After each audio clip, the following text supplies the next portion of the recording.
Hello student, आप सभी लोगों का आपके यूट्यूब चैनल फिजिक्स हाईवे में हार्दिक स्वागत है। जैसा कि आप सभी लोगों को पता है कि फिजिक्स हाईवे एक ऐसा चैनल है जो सभी स्टूडेंट्स के लिए फ्री में एजुकेशन प्रोवाइड करता है।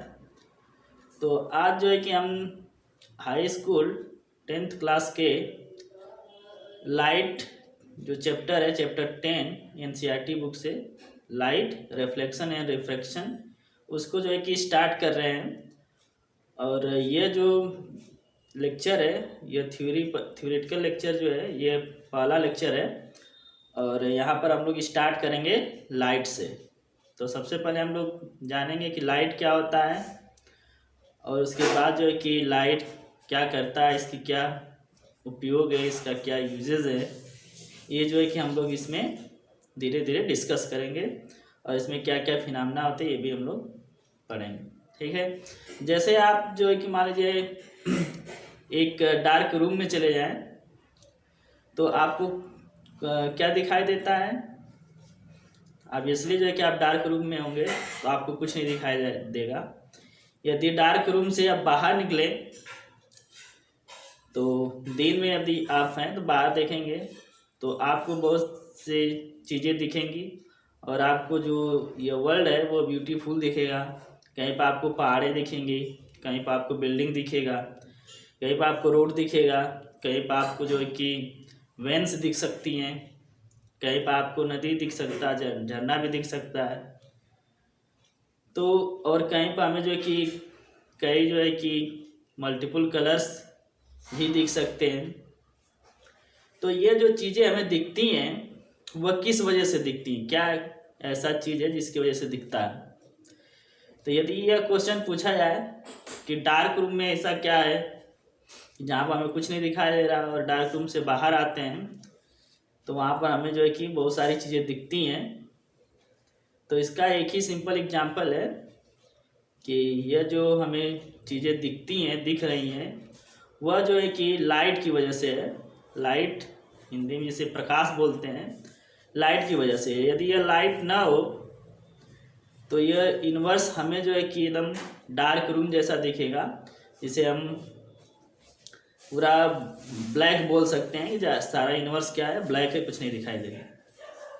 तो यह जो लाइट है यह जो है कि हमें जो भी चीज़ें हैं उसको देखने के लिए हेल्प करती हैं। तो ये दिखती कैसे है हमें। तो लाइट पहले क्या होता है, किसी ऑब्जेक्ट पर जब यह इंसिडेंट होता है, पड़ता है, तो उस ऑब्जेक्ट से वापस जो है कि लाइट हमें वापस आती है, उसे हम रिफ्लेक्शन बोलते हैं कि वह रिफ्लेक्ट हो रही है। तो यह जो लाइट जब हम रिफ्लेक्ट होने के बाद हमारी आइज़ पर आती हैं, आइज़ पे रेटिना पर उस ऑब्जेक्ट से का जो इमेज बनता है, तब जो है कि हमें वो ऑब्जेक्ट दिखाई देता है। तो लाइट के बिना जो है कि हम ऑब्जेक्ट को, कोई भी ऑब्जेक्ट को नहीं देख सकते। और इस लाइट का सबसे बड़ा सोर्स क्या है, सन है। और सन ना हो तो ऑब्जेक्ट कोई भी नहीं देख पाएंगे। तो सन एक ऐसा लाइट सोर्स है जो कि डिफरेंट वेवलेंथ की वेव्स को जो है कि एमिट करता है। तो सबसे पहले हम आते हैं कि लाइट एक्चुअल में इसको हम डिफाइन कैसे करेंगे। तो यहाँ पर हम देखते हैं डिफिनीशन। तो डिफिनीशन ऑफ लाइट जो है कि इस तरह से इसको डिफाइन करते हैं। तो light is an electromagnetic radiation that can be detected by the human eyes and its wavelength lies in the range from 400 nanometer to 750 nanometer in the electromagnetic spectrum। तो लाइट के डिफिनीशन से हमें क्या मिलता है। तो लाइट के definition में हमें ये मिल रहा है कि लाइट एक इलेक्ट्रोमैग्नेटिक रेडिएशन है जो कि ह्यूमन आइज के द्वारा डिटेक्ट की जाती है। तो लाइट जो है कि एक ऐसा इलेक्ट्रोमैग्नेटिक रेडिएशन है जिसको हम देख सकते हैं अपने नेकेड आइज से। ठीक है। तो और इसमें जो कि जो वेवलेंथ होता है वो जो है कि उसका रेंज जो है कि 400 नैनोमीटर से 750 नैनोमीटर तक होती है। नैनोमीटर जो है कि डिस्टेंस का यूनिट है, जैसे मीटर होता है उसी तरह नैनोमीटर है। और 1 नैनोमीटर जो होता है 1 nanometre equal to 10⁻⁹ metre. 10⁻⁹ metre को हम 1 नैनोमीटर बोलते हैं। तो इसका जो वेवलेंथ होता है यह 400 नैनोमीटर से 750 नैनोमीटर तक होता है। दैट मीन्स लाइट जो है कि एक वेव है, ठीक है, और वेव में रेडिएशन है। अब आते हैं कि रेडिएशन क्या होता है। रेडिएशन, तो फिजिक्स में हम रेडिएशन को डिफाइन करते हैं कि कोई भी एनर्जी हो, एनर्जी जो कि वेव या फिर पार्टिकल के फॉर्म में एमिट होती है और ट्रांसमिशन होता है, एमिशन और ट्रांसमिशन होता है through space and through material medium. तो रेडिएशन जो है, जो कि लाइट एक प्रकार का रेडिएशन है, तो रेडिएशन जो होता है वो स्पेस में, फ्री स्पेस में या फिर मटेरियल मीडियम में क्या होता है, वो एनर्जी के फॉर्म में एमिट होता है या फिर ट्रांसमिशन होता है, ट्रांसमिट होता है। जिसमें जो है कि कई एग्जांपल्स है, जैसे आपका रेडियो वेव हो गया, इंफ्रारेड हो गया, विजिबल लाइट हो गई, एक्सरे हो गया, गामा रे हो गया। ये सारे जो है कि रेडिएशंस के एग्जांपल्स हैं। तो इसमें जो फॉर्म होता है एनर्जी के फॉर्म में होता है, और यह जो है कि आप इसको जो है कि कुछ रेडिएशंस को आप अपने नेकेड आई से ऑब्जर्व कर सकते हैं, और कुछ रेडिएशंस को ऑब्जर्व करने के लिए हमें डिटेक्ट करने के लिए इस स्पेशल इंस्ट्रूमेंट्स बनाने पड़ते हैं। उस इंस्ट्रूमेंट से हम उसको डिटेक्ट कर सकते हैं। तो इस चैप्टर में हम लोग जो है कि कई जो है कि नेचुरल फिनोमेना के लाइट के होते हैं उसको हम लोग स्टडी करेंगे। तो ये जो हम लोग स्टडी किए हैं, हमने लास्ट क्लास में स्टडी किया होगा आप लोगों ने, क्लास 9th में, कि लाइट जो है कि एक स्ट्रेट लाइन में जो है कि मूव करती है। उसमें एक इधर कैंडल बीच में होल बना करके एक रख देते हैं कुछ तख्ती जैसा, और उससे जो है कि हम देखते हैं कि लाइट जो है कि इमेज जो है कि उसी के सीधे में ही दूसरे जगह पर बनता है। तो इस तरह से हम प्रूव करते हैं कि लाइट जो है कि स्ट्रेट लाइन में मूव कर रही है। लेकिन ऐसा नहीं है, ऑलवेज जो है कि लाइट स्ट्रेट लाइन में मूव नहीं करती है। समटाइम्स जो है कि लाइट, यदि लाइट के पाथ में यदि हम कोई स्मॉल ओपन जो है कि ऑब्जेक्ट रख देते हैं, तो जब उससे क्रॉस होती है लाइट, तो वो जो है कि लाइट उसके कॉर्नर पर जो है कि बेंड हो जाती है, वो जो एक सीधी लाइट नहीं मूव करती है। तो इस फिनोमेना को हम बोलते हैं डिफ्रैक्शन की फिनोमेना। और इस डिफ्रैक्शन को जो है कि आप लोग हायर क्लासेस में पढ़ोगे, जब आप इंटर कर लोगे, इंटर के बाद पढ़ोगे, या फिर इंटर में भी कुछ पोर्शन इसका मिलता है। तो यह जो फिनोमेना है, यह जो है कि कुछ फिनोमेना इसके जो लाइट के हैं वो वेव नेचर को शो करते हैं, और कुछ फिनोमेना है लाइट के वो पार्टिकल नेचर को शो करते हैं। तो 20th सेंचुरी के स्टार्टिंग तक जो है कि जितने भी साइंटिस्ट थे, लोगों में भी डिबेट था कि लाइट जो है कि वेव नेचर को ही शो करता है, न कि पार्टिकल नेचर को। तो ऐसे कुछ फिनोमेना लाइट के इजाद किए गए जो कि वेव नेचर को ध्यान में रखते हुए यदि उसको एक्सप्लेन किया जाए तो उसको एक्सप्लेन नहीं कर सकते हैं। तो उसको हमें एक्सप्लेन करने के लिए पार्टिकल नेचर एज्यूम करना पड़ता है। जैसे कि कोई मटेरियल से उसका इंटरेक्शन होता है, जैसे फोटो इलेक्ट्रिक इफेक्ट, जो कि आप लोग हायर क्लासेस में पढ़ेंगे। तो उसको यदि आप जो है कि एक्सप्लेन करना चाहें वेव नेचर लाइट को लेकर के, लाइट का वेव नेचर, तो उससे वो एक्सप्लेन नहीं होता है। वहाँ पर हमें लाइट के पार्टिकल नेचर को एज्यूम करना पड़ता है। तो 20th सेंचुरी के स्टार्टिंग में फिर एक नई थियोरी आई जिसको क्वांटम थियोरी बोलते हैं। तो उसमें जो है कि ये एज्यूम किया गया कि पार्टिकल नेचर जो होता है लाइट का, वो कभी जो है कि लाइट जो होती है वो कभी पार्टिकल नेचर शो करती है और सम टाइम जो है कि वो वेव नेचर शो करती है। तो इसमें जो है कि डुअल नेचर होता है, बस कोई सिंगल नेचर नहीं होता है। तो आप लोग हायर क्लासेस में भी पढ़ोगे कि एक साइंटिस्ट थे डी ब्रॉय या डी ब्रोगली जिसको बोलते हैं, उन्होंने जो है कि डुअल नेचर दिया था, डुअल नेचर ऑफ लाइट या ऑफ पार्टिकल एनीथिंग। उन्होंने ये बताया था कि जो भी जितने भी ऑब्जेक्ट होते हैं यूनिवर्स में वो दोनों बिहेवियर शो करते हैं, वेव नेचर भी शो करते हैं और साथ ही साथ पार्टिकल नेचर भी शो करते हैं। वह कोई जो है कि सिंगल बिहेवियर नहीं शो करते हैं।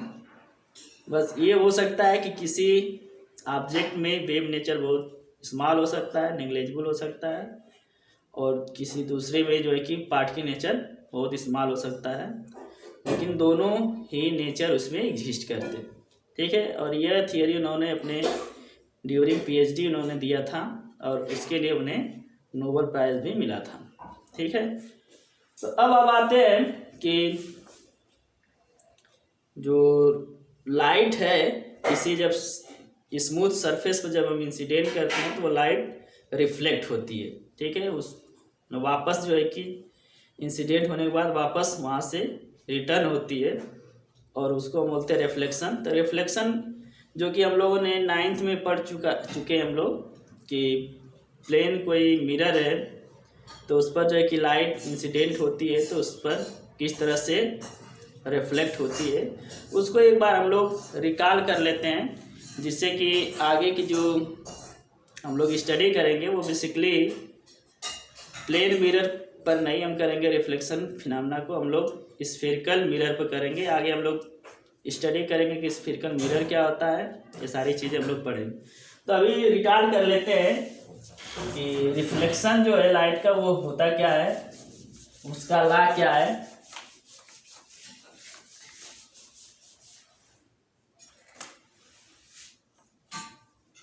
Reflection of light. तो हमारे पास एक प्लेन मिरर है और इस प्लेन मिरर पर, ये प्लेन मिरर है, इसका ये जो पॉलिश सरफेस है और ये स्मूथ सरफेस है, और इस पर एक हम लाइन खींचते हैं जो कि इस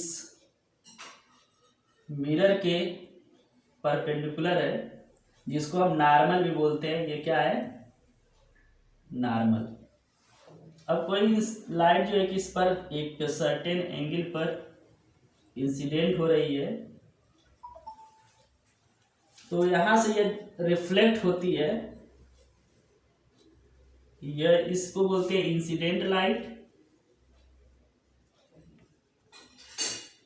और इसको बोलते हैं रिफ्लेक्टेड लाइट। और यह जो एंगल है नॉर्मल से इस इंसिडेंट रे की इमेज के एंगल को हम आई से डिनोट करते हैं और इस आई को हम बोलते हैं इंसिडेंस एंगल या फिर एंगल ऑफ इंसिडेंस। ठीक है, और इसके बाद ये जो एंगल है नॉर्मल से जो रिफ्लेक्टेड रे या रिफ्लेक्टेड लाइट के बीच में और नॉर्मल के बीच में बनता है, इसको हम आर से डिनोट करते हैं और इस आर को हम रिफ्लेक्टेड एंगल बोलते हैं, आर एंगल ऑफ रिफ्लेक्शन।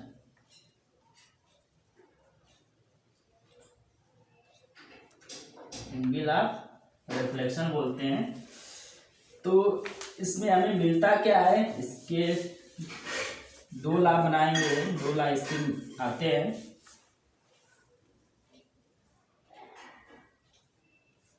पहला है कि angle of incidence, angle of incidence is equal to angle of reflection. Yeah, that means that is I equal to R। तो रिफ्लेक्शन में I और R जो एंगल है वो दोनों सेम होते हैं, पहला रूल है। दूसरा रूल है कि यह जो इंसिडेंट लाइट का जो प्लेन है या इंसिडेंट रे का जो प्लेन है, plane of incidence, plane of incidence, और यह जो नॉर्मल है,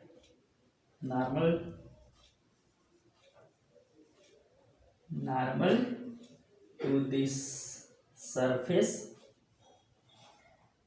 एंड यह जो रिफ्लेक्टेड रे है इसका जो प्लेन होगा, and plane of reflection lies in same plane, इसमें सेम प्लेन। यह तीनों जो है एक ही प्लेन में लाई करते हैं, ठीक है। जैसे यह प्लेन है, ये मान लीजिए प्लेन, ये जूम कर लीजिए, तो इस पर जो है कि या ये आपका सरफेस हो गया, ग्लास सरफेस, और यह प्लेन है। तो इंसिडेंट रे जो है कि इसी तरह से इंसिडेंट होगी, फिर इसी तरह से रिफ्लेक्ट होगी, और ये जो होगा नॉर्मल होगा। तो यह तीनों एक ही प्लेन में जो है कि लाई करते हैं और एक ही पॉइंट पर मिलते हैं, ठीक है। तो यह जो है कि रिफ्लेक्शन का लॉ है, और यह रिफ्लेक्शन का लॉ हमने जो है कि प्लेन मिरर को लेकर के बताया है। और यह जो रिफ्लेक्शन का लॉ है वह किसी भी तरह के जो सरफेस होगा उसके लिए एप्लीकेबल होता है, चाहे वो कर्व सरफेस हो या स्फेरिकल हो या फिर प्लेन हो, ठीक है। तो इस टॉपिक को आप लोग अच्छे से पढ़ लीजिएगा, जो कि ये 9th चैप्टर से रिलेटेड है, जो कि प्लेन मिरर से रिफ्लेक्शन फिनोमेना है। तो आई होप यह कंसेप्ट जो कि इंट्रोडक्टरी कंसेप्ट था आप लोगों को समझ में आया होगा। आगे जो कि एडवांस लेवल पर हम लोग जो है कि धीरे धीरे चीज़ों को सीखेंगे, और जितना हो सकेगा हम लोग स्मूथ चलेंगे और चीज़ों को समझते चलेंगे। और किसी को समझ में नहीं आता है तो वो कमेंट के माध्यम से हमसे जो है कि डिस्कस कर सकते हैं।